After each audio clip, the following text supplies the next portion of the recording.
What do you want? Your soul is tainted with worthless human will, yet your thirst for power remains undiminished. With every sip you take, you grow in strength, and soon you shall achieve perfection. I don't know what you're talking about. You will accept us, Mythos.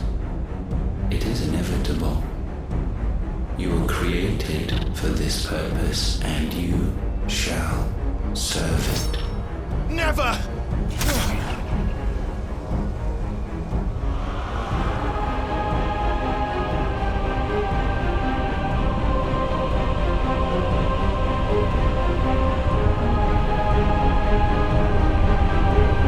Fight it, Clive!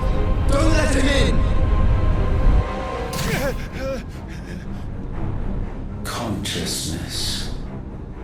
We see now. Human will is so insubstantial it cannot exist in isolation. You mitigate its weakness by interweaving it with your consciousness.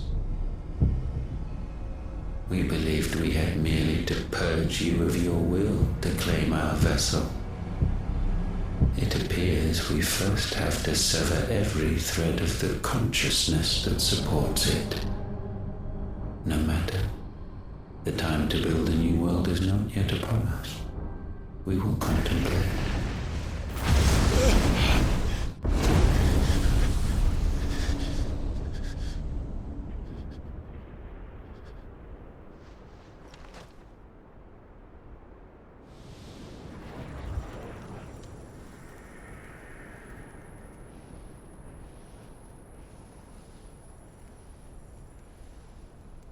Thank you, Joshua.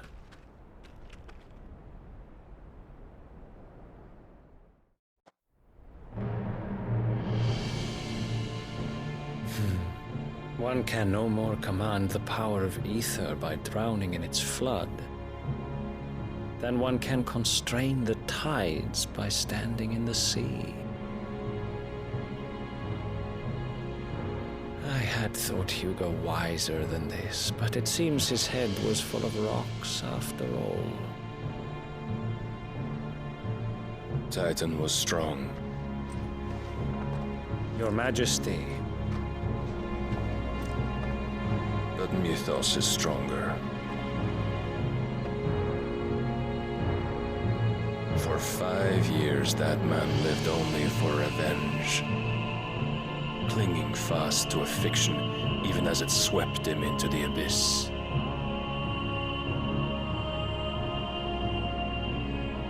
One cannot change one's nature through force of will alone. Only the Almighty can do that.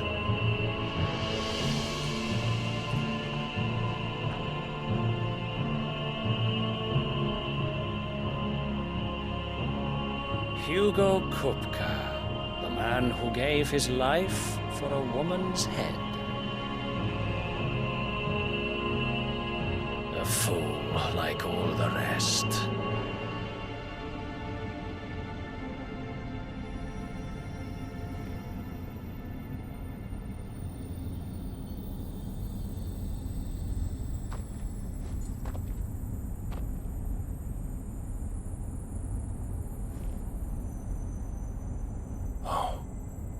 That the death of a mother crystal should be so beautiful.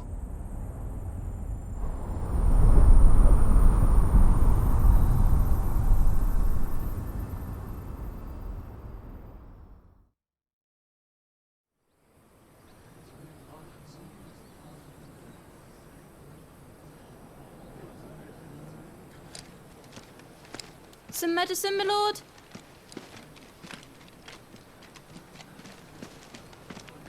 I have salves, potions, anything you need. Stop bothering me, urchin, or you'll feel the back of my hand.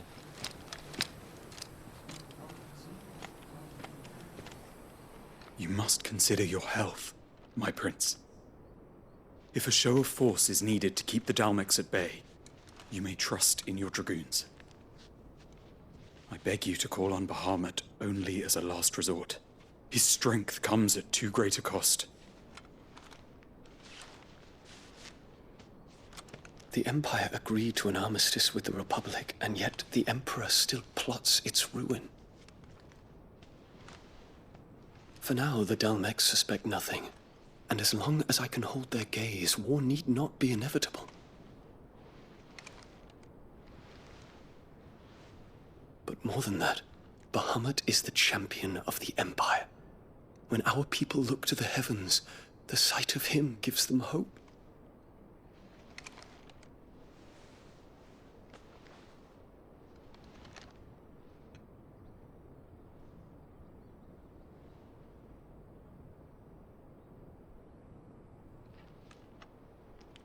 Forgive me, Terence.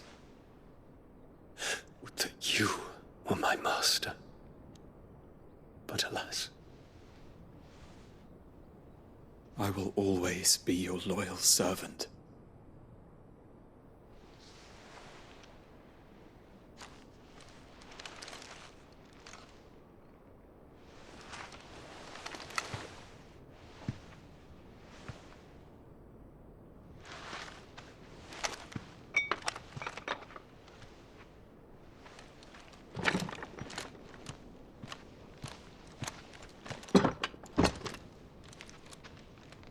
Should the Council's brazen maneuvering prompt the Republic to tear up their own treaty and launch a new assault, our soldiers would advance to meet them, cutting across the Central Isles, but not in time to prevent their forces from breaching the southern defenses and storming Twinside.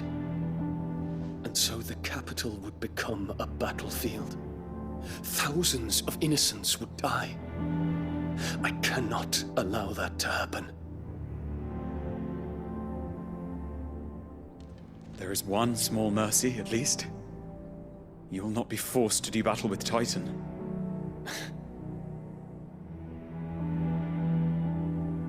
Would that I could avoid doing battle at all.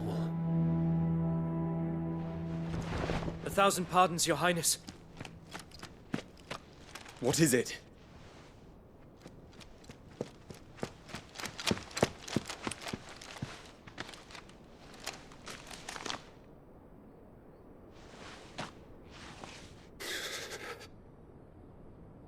Olivier has been made Emperor.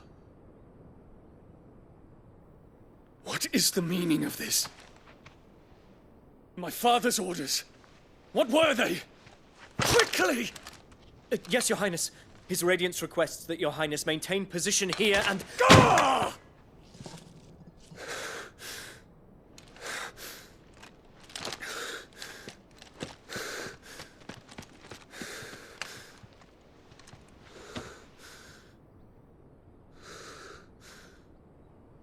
Terence, Yes, my prince. I must go to the palace. I'll ready your steed.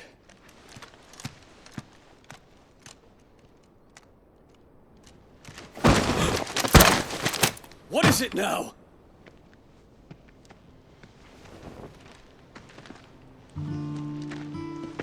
Forgive the intrusion, Your Highness. I know you. At ease. We stand in the presence of the Phoenix.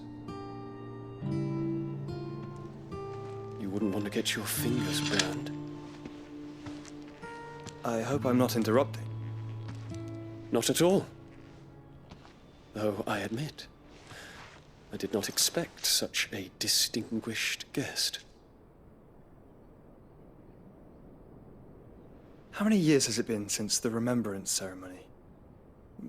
20? I thought you long dead. Do I address a ghost? Many have told me that I look like one. But no. I'm alive. Just. Prince Dion of the House Lesage, I have a tale to tell you.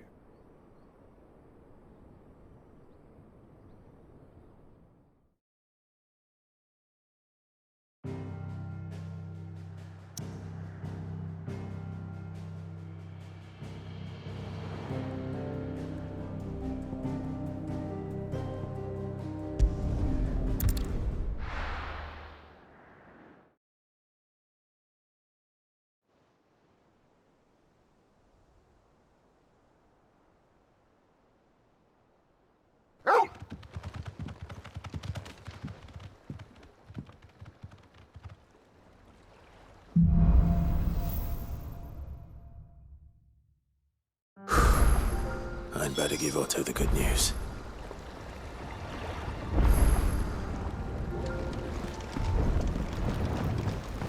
Walkways need Welcome patching home, up. Sid.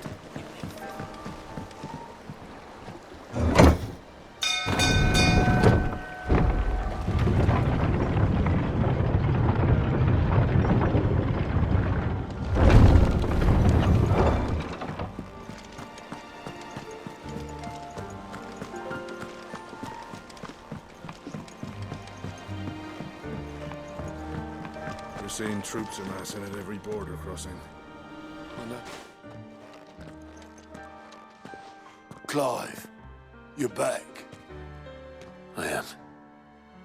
And with glad tidings for once. Hugo Kupka is no more. Well, I'll be. All of our comrades who lost their lives back at Sid's place be smiling down at you right now. We had a stolus from Lubor saying Drake's fang had fallen.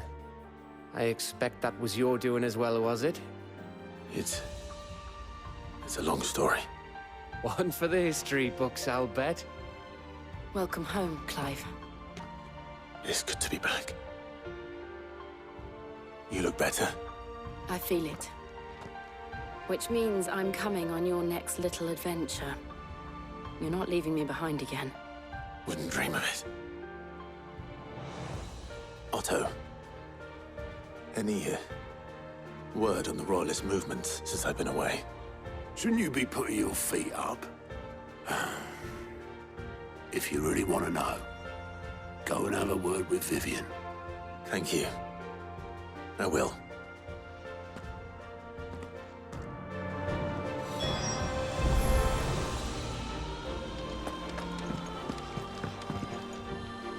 Ah, the conquering hero returns. I may have picked up one.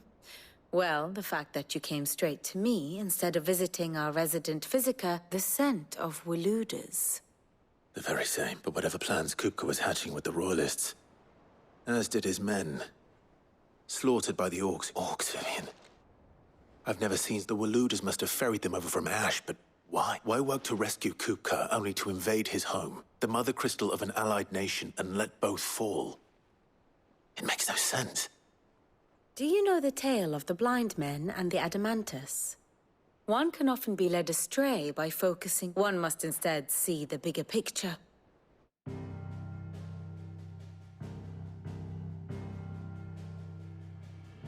The Kingdom of Waloed claims dominion over all of Ash.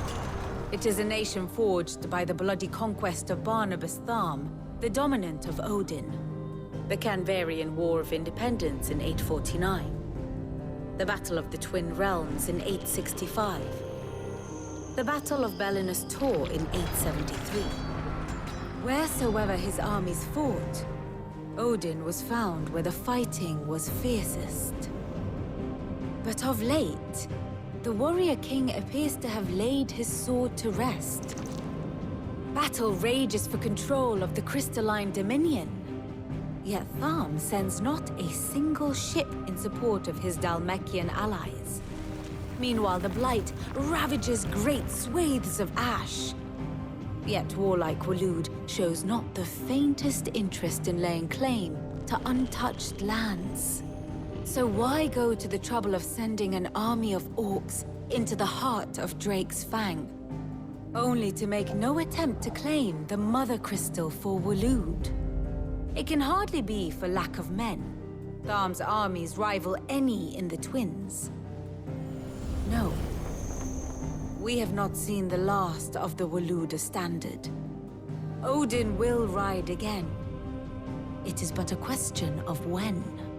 And on that day, who will be trampled underfoot?